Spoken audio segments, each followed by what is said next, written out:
Hey guys, welcome back. It's Russell. So on today's video, I am going to be using these compression fittings to repair a leak in my transmission line. So the B&M plate cooler that I installed several years ago, actually probably about 30,000 miles ago, and then I had installed next, I did the Durali spin-on transmission filter. Previous to me doing the plate cooler here, somebody had put an aftermarket, just one of those cheesy, Chinese made aftermarket coolers, and they had cut the lines, which I wouldn't have done, but so they just cut the hard lines, and they had the hoses running similar to this, and this works fine. It's been here for, gosh, probably at least 5 years since I did it, but I've always intended on replacing this connection here and here with compression fittings. So I'm going to be doing that and showing you how to do that. So the first thing that we need to do is take this line loose. I'm going to separate this joint. It's going to be pretty hard because this is it's a very tight fit. Okay, so I've disconnected the joint here, and it was really hard to get this off. So I'm just going to kind of put this over here, let it drain just a little more. And right here we have a lip that we need to cut off so that we can get the compression fitting over it. So I'm just going to take a standard tubing cutter you'd use to cut brake lines or fuel lines or copper tubing. It really helps if you'll get one that's small like this if you're working in confined spaces. Move this. Cut the end off.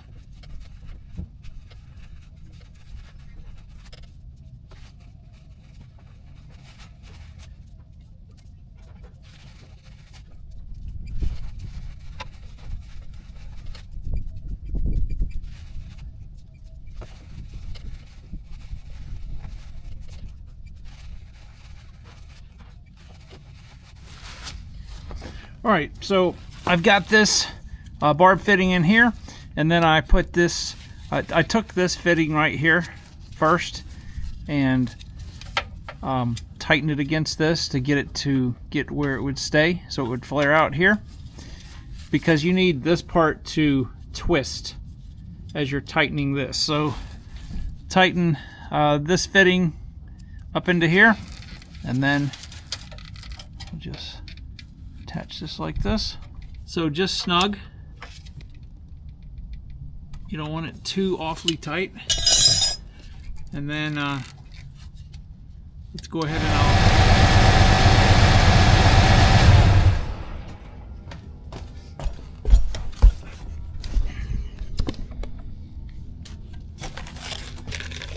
so this is really 4 pieces. All right. You've got the barbed fitting. Obviously that goes in the 3/8 hose. Then you've got this part right here, which goes over the hard line. The barrel or the ferrule slips on, so it will end up sitting like this in here. And then once I have that on there, then that's when you just tighten this down against it pretty darn snug. And you'll feel it start. What happens is it makes this ferrule right here crimp down and grab the compress. That's why they call it a compression fitting, and grab the line so it will not slide off. And then of course you're going to take this back off and then put this against the this portion here, because this is the part that you're going to end up tightening the final thing down. So I'm just going to show you guys on the other one. I'll do it on the other one first, but I'm going to go ahead and disconnect this line, cut it, and get to the point where I show you how to assemble it in the right order. All right, so hopefully you guys can see what I'm doing here. I just cut the end of the line off. So we have plenty of run here. I'm going to take the portion that goes into the rubber hose and, whoops, I'm getting ready to mess up here. I've taken the clamps off. So I'm going to slide the 2 clamps on here. Alright, so it would require me putting my hands all in front of the camera to get this on properly. So right here. So I've got those on. They're really loose. And I'm just going to, this is probably the hardest part of this job, is getting this barb fitting.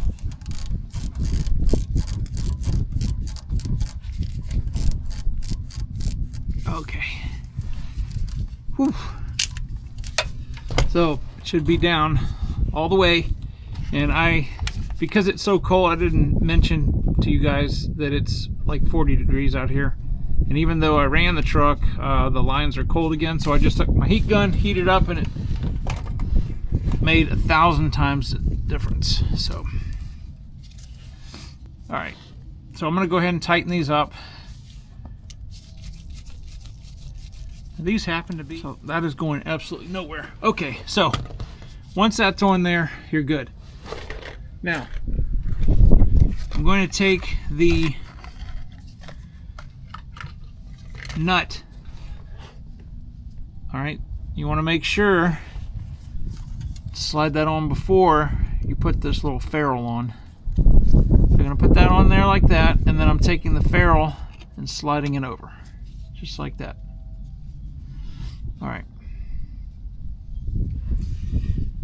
Now, I'm going to take this part right here, the obviously the small diameter part.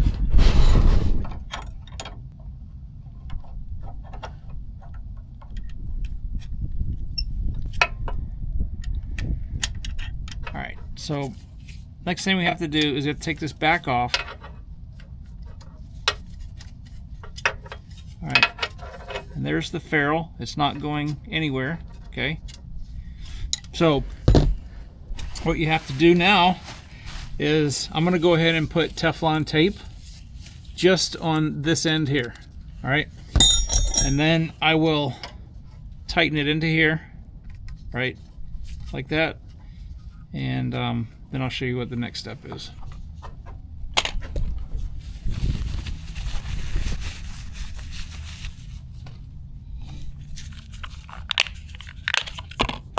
This is the best tape ever, the Blue Monster.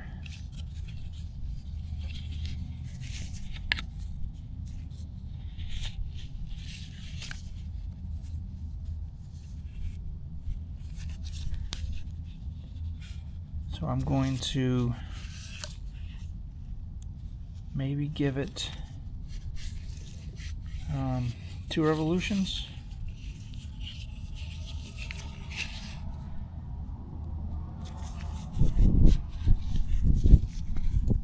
Okay, that's it. So it should be like that.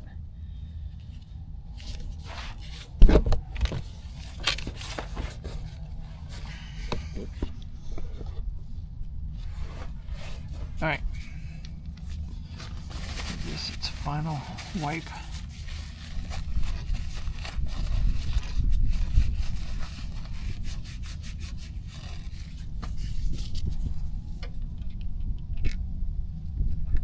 Now, I know some people are going to say, oh, you put it on the tape on backwards. Should have done it the other way. If you get good quality Teflon tape like this, it doesn't matter. It's not coming off.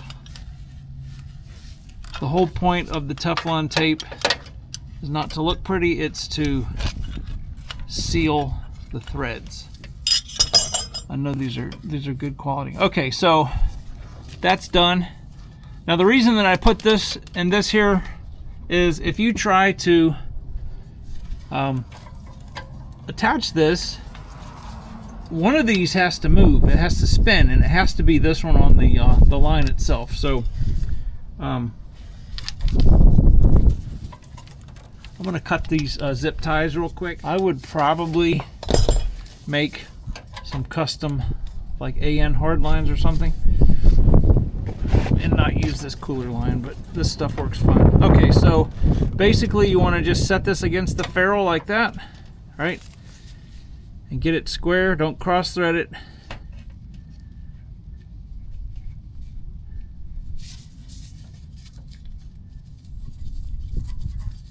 And then we're going to tighten this right here.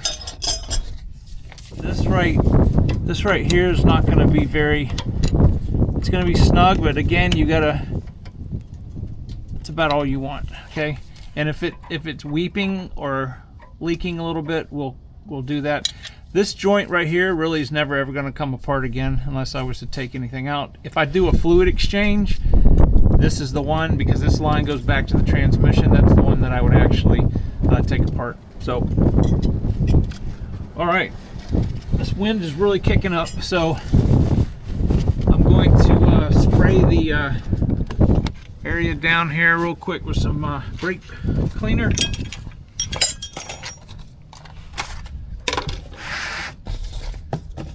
And then we'll check for leaks. So I'm going to let this run a while. I'm going to go ahead and do my zip tie back up so that this doesn't vibrate around, and we'll be back to show the finished product. Okay, so I let it run about 10 minutes. It's up to operating temperature, and we have absolutely no leaks. There was a tiny little weeping here, and I just tightened this up just a hair, and it's fine. So I remarked the direction of flow for the lines in case I need to do any flushing or anything. I don't have to think about it. I can just look at the arrows. But I'm gonna leave a link to the part numbers for this these compression fittings from Durali. I got them on Amazon. So what I did was I'm going to take some transmission spacer, line spacers. This is just temporary. I don't have the lines touching. They're far enough apart where they're not going to rub, and with some zip ties, but this is not a permanent solution. I can get some block spacers right here that have rubber in them, and it's okay for the rubber up here, but for the transmission lines, don't want them rattling. It's not touching anything like it is, and it's secure, but I'll get those spacers and remove these zip ties. But yeah, so very pleased with how these turned out. I wish I had done this originally, but I just didn't. At the time I was doing this, I didn't have these available. So anyway, it's done now. But I recommend that if you're going to put in a transmission auxiliary cooler, or if you're thinking about putting the Durali spin-on transmission filter, and you're going to have to modify the lines to do it this way. If you're not going to remake the entire line, just use the compression fittings. These are permanent. They come apart easy, and they're not going to leak. So that being said, I will talk to you guys on the next video.